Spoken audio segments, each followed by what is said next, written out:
Quarta serie appena partita, ragazzi dei 100 d'Orso. Lorenzo Tinaglia, Azzurra Nuoto Prato in 1, Andrea Bavaresco, Rarinantes Marostica in 2, Dennis Scroccaro, Polisportiva Noale in 3, Lorenzo Di Simo, Tirrenica in Acqua in 4, Alexander Rupar, Fusina Ravne Koroschem in corsia 5, Davide Galimberti, Triestina in 6.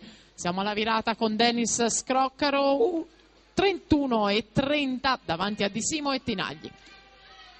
Per la terza serie Luca Guerriero in prima corsia per l'Insubrica, in seconda nuoterà Vedran Markovski Skopje, in corsia 3 Giacomo Fernandez Mirano, in corsia 4 Giulio Rossolini SC, in 5 Riccardo Rodella Riviera Nuoto, in 6 Edoardo Longhin Mirano Nuoto.